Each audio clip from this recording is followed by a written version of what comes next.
Hello class. So today we'll be going over the appendicular system. First class we just had a brief overview of what the skeletal system is. Last class was the axial skeletal system, so tonight's the appendicular. And to start off as a review, just a review test of last week to make sure we're remembering all that we've been learning the past couple of weeks. Can you pass these back? Thank you. Brew, do you need one of these? Okay. So you guys can take a minute to take this and then we'll go over it quick.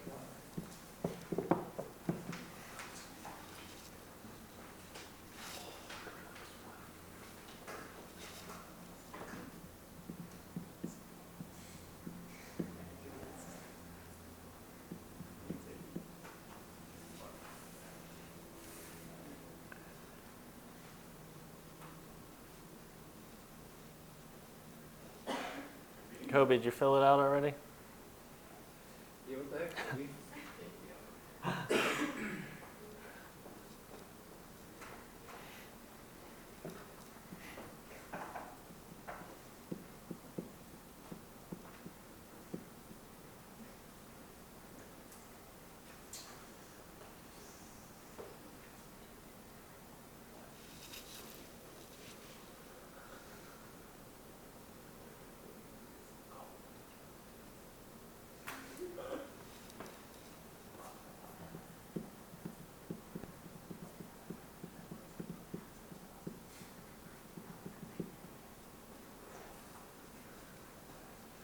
How's everyone doing? Is everyone finished? Anyone need more time? Good? Kobe, you still working? He's having a rough day. All right, well, we'll just start to go over it. Number one, how many bones make up the axial skeleton? Kobe. 80, yep. Number two, which of the above is a condition in the axial skeleton? Anybody other than Kobe or Lily? Anybody else? Josh? Yeah. Do you remember what that is? Something to do with bones. Does anyone? Correct. More specifically, does anyone remember what fibrous dysplasia is? No. Yeah. So that's just basically weak bones, and they're very easy to break. Number three, true or false? The axial skeleton is made up of the head, neck, and leg bones. False. Why is it false? Because it's not the leg bones. Correct. Number four, how many vertebrae are in the spine? Somebody new? Julia? I didn't answer one. I said D. I don't know. Jake? A. Yep. And then number five, where is the most common cause of spinal cord injuries occur? This one's kind of hard because they're all, most of them are kind of common. Kobe? Yeah, yep. So that was just a quick review to go over what we learned last class, and then today we'll dive into appendicular skeleton. So this is made up of the upper and lower extremities. The lower extremities is also known as like the shoulder girdle and the pelvis. The appendicular system provides connection points between the appendicular and axial system. There's a total of 126 bones in this, and one of the main usages is for a greater range of motion rather than the axial skeleton system, since it's mostly your legs and arms. That's mainly where all your movement and motions are coming from, so that makes up most of it. Something unlikely here is there is red cell blood production, comes from the appendicular system, and it's used for mineral homeostasis as well. So this is when the bones absorb all the excess minerals in the body and absorb them into the bones. So the upper limbs of the appendicular system, this consists of the shoulder girdle, the arm, the forearm, wrist, and the hands. So the shoulder girdle is the clavicle and the scapula. You can see in the picture the front, we also call it like your neck bone, I guess. That's the clavicle. That's also a commonly broken bone that people have. And then the scapula is posterior, and you can feel it when you're moving your arms in and out. You can feel it move ab and adduct. And the shoulder girdle is made up of 4 different articulations known as the sternoclavicular, acromioclavicular, glenohumeral, and scapulothoracic joints. And these allowed for wide range of motion in your upper body. And most shoulder girdle injuries occur from a fall onto the shoulder. We see that a lot, specifically in sports. People will take hard falls on their shoulder and sometimes pop the joint out of its socket, or it's just a common place for injuries. And the shoulder girdle allows for major stability in the glenohumeral joint.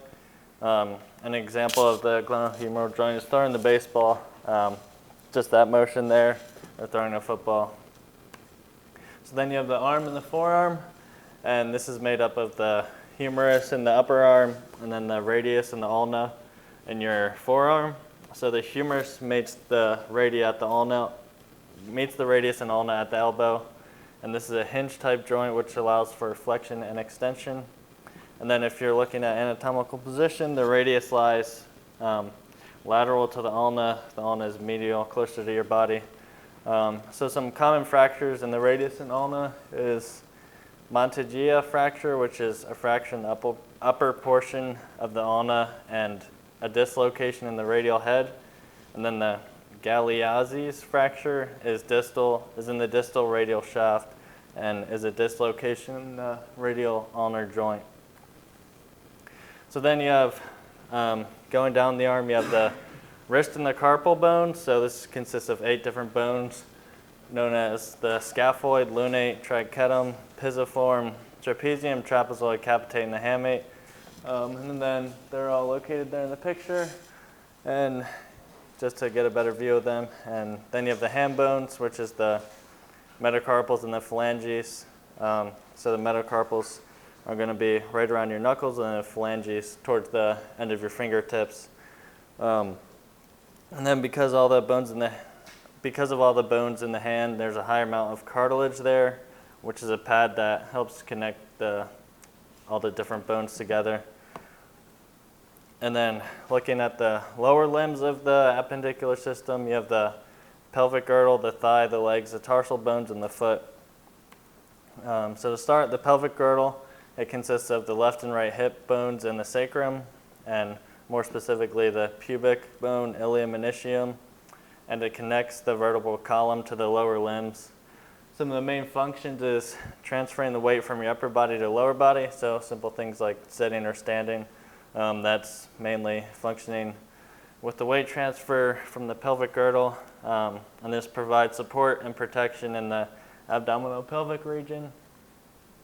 And then you have the thigh. This consists of one bone, which is the femur, probably one of the most common bones we hear of, and is the longest and strongest bone in the body. And it is not a commonly broken bone unless you have osteoporosis.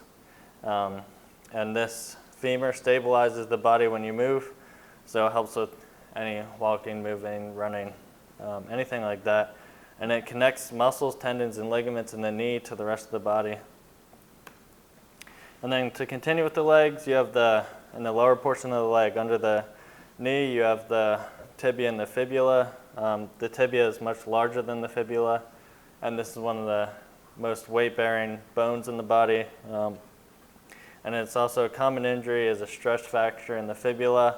One of the most common causes is from excessive running. Many runners get this just from the wear and tear that it puts on the bone. And then keep going down, you have the tarsals and the foot bones. And the tarsal consists of the talus, calcaneus, cuboid, medial, intermediate, lateral, and navicular. And you can also see these in the picture there. And the foot consists of the metatarsals and the phalanges, and it has 5 metatarsals that connect to the tarsals. And then the phalanges are bones of the toes. Each toe has 3 different phalanges. And then functions of the feet bones, we have carrying and transferring weight, similar to the other bones in the leg. It's not very broad. They all have most of the same functions. And then biblical integration, Genesis 2:23. Then the man said, "This at last is the bone of my bones and the flesh of my flesh. She shall be called woman because she was taken out of man." Just realizing that even in the beginning, God had a plan with what he was creating and how specific he was with all the bones and everything.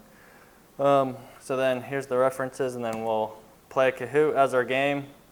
So pull that up.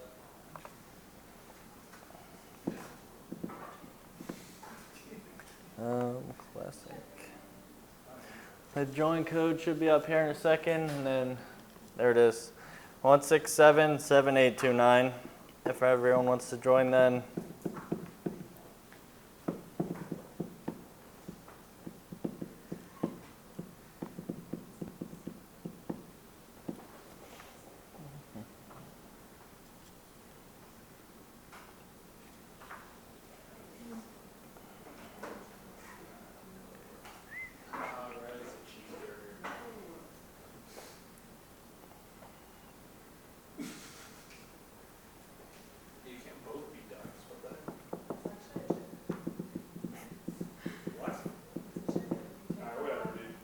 Still waiting on 3 more, I think. What if I don't want to? You know what, fine. We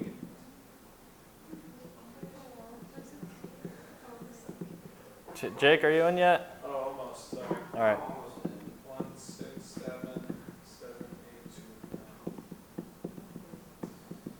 9. Let's see. All right, fine. I'll go as this guy. Josh, are you in yet? Yeah, he's in. Look. Yeah. All right, we'll just do that.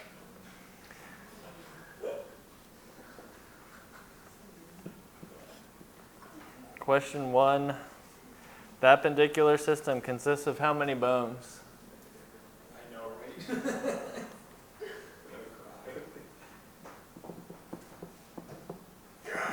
Oh, got him. Oh.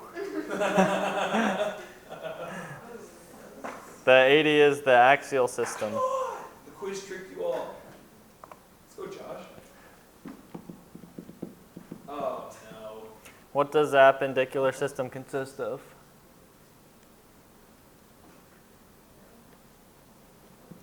Wait a minute. You know what?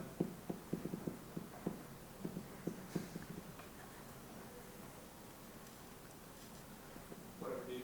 Oh! All right, answers were a little scattered there. Oh my gosh. Lily came in first. Question 3, true or false? The appendicular system is used for red blood cell production.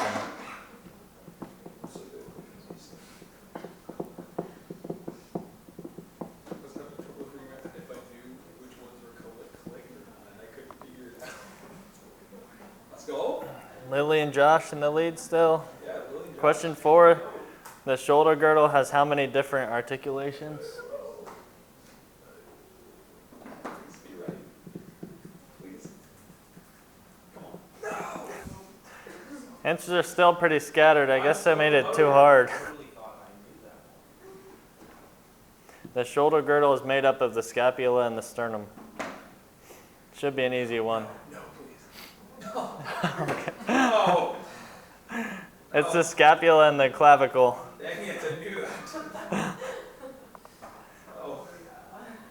The technical term for the upper bone in your arm, also known as the funny bone. I hope everyone gets this one. I like this one.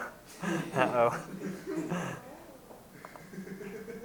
Okay. Number 7, another Oh my multi-select. The wrist consists of what 2 bones? Huh? Oh. Wait, what? I was thinking about the little bone here. I was like, why are the radius and all up there? Question 8, which of the following is not a bone in the wrist? No. Oh. I was like, this will be hard. Oh, wait. Let's go, Josh. What is the function of the pelvic girdle?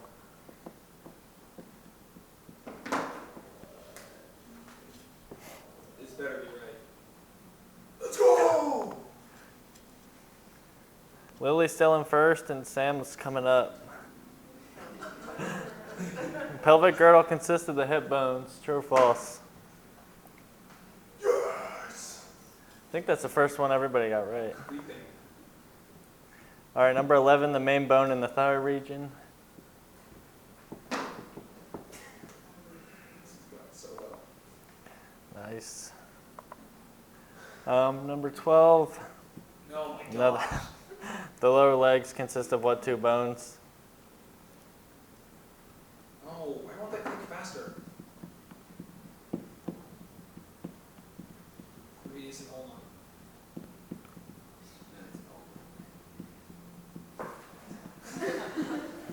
Who's not answering? That stinks.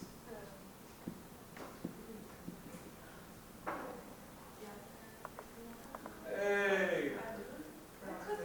Lily's still in first. 2 more questions, true or Oh, false? no. The foot consists of 5 metatarsals that connect to the tarsals. It's more. Go! Darn it!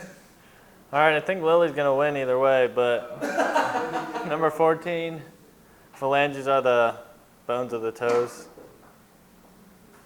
Yikes. Oh yeah.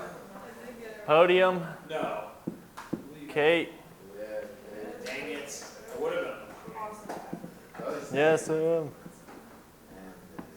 sweet. All right, that's all I have for today. Good job, class.